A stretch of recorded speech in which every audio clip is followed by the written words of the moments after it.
Kanye West glided up the courthouse steps like he was late to host one of Diddy's legendary white parties. Head-to-toe cream linen, diamond Jesus piece catching every flashbulb. Reporters thought he'd misread the calendar. No, he was there to plant himself on the front row of Sean Diddy Combs's criminal trial and signal in 20-megapixel clarity that he was still ride or die for his old industry twin. Nobody should have been shocked the two men have traded the same designer halos and devil horns for years. Different soundtracks, same appetite for excess. Behind the glass, prosecutors rolled out their newest star witness, Jane Doe, the woman who claims Diddy lured her into an upscale vortex of drugs, cameras, and what the music exec allegedly called hotel nights. Tabloids nicknamed those meetups freak-offs. Jane Doe described them in court like pay-per-view gladiator matches.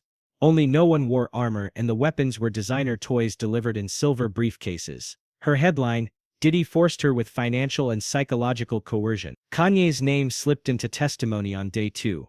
Jane Doe said she'd once attended a Vegas birthday freak-off hosted by a famous rapper and his stunning new wife. She dropped 3 clues. The wife's birthday sits in January. The couple was touring casinos that week, and the guest list included a paid escort named Anton. Internet sleuths compared calendars and flight logs. Bianca Censori, Mrs. Kanye West was indeed blowing out candles in a strip penthouse last January.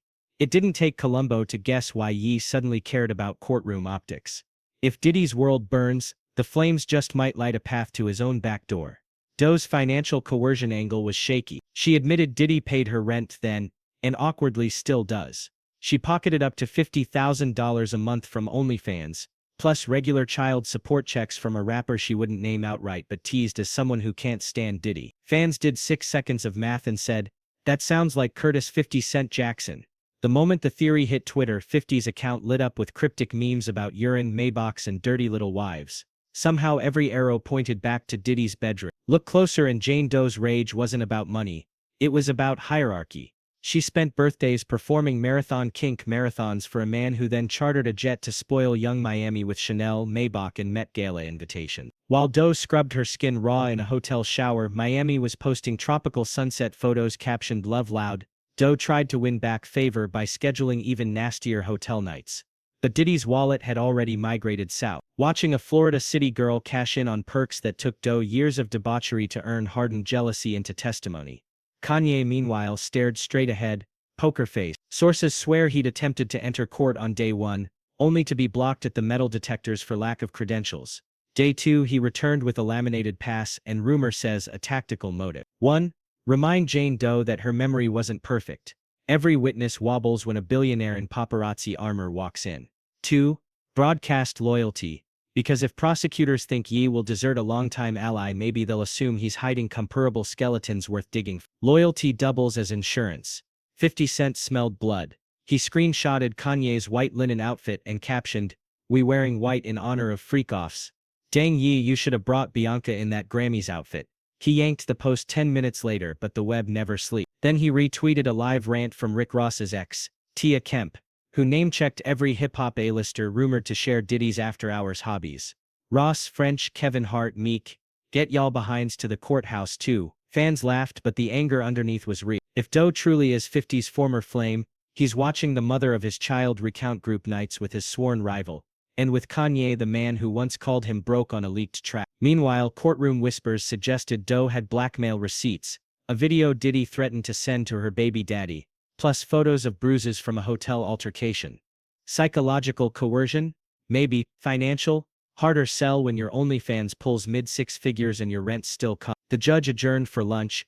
Kanye rose, straightened his immaculate coat and exited before cameras could swarm.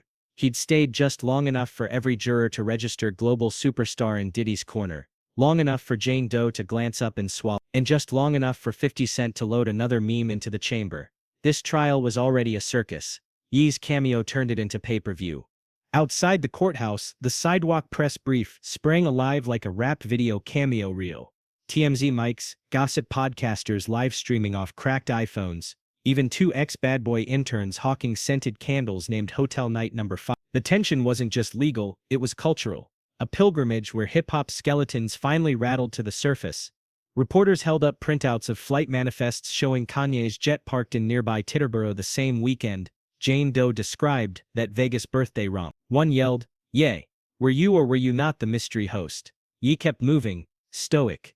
His security bulldozed a path, but the question echoed up the courthouse facade. Inside, prosecutors rolled more tape.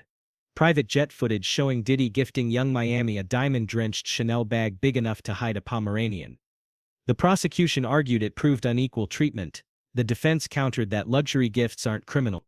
The jury watched Miami beam against Caribbean turquoise while text messages from Jane Doe flashed on screen, begging Diddy to let her host one more hotel night, promised upgrades, pink lingerie, four-man rotation. Jurors shifted uncomfortably. The power imbalance was real, but the thirst was undeniable. Next came the Golden Files.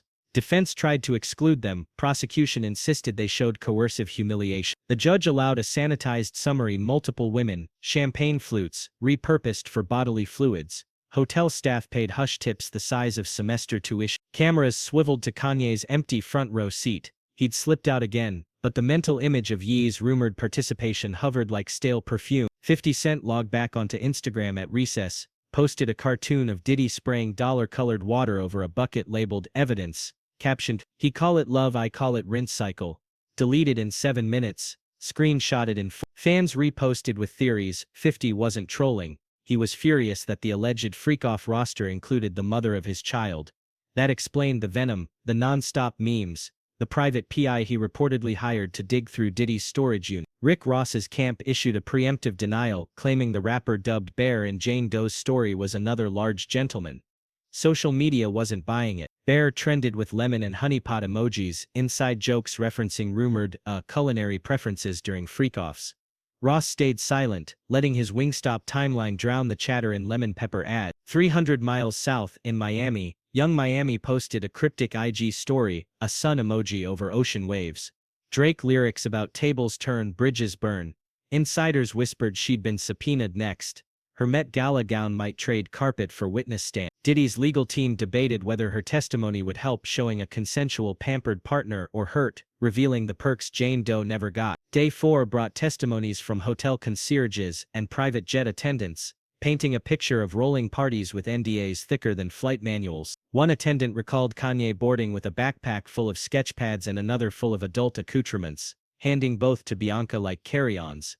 No direct accusations, just enough detail to make Twitter believe every rumor. When pressed, the attendant admitted he'd been tipped $5,000 in cash to forget the night ever happened.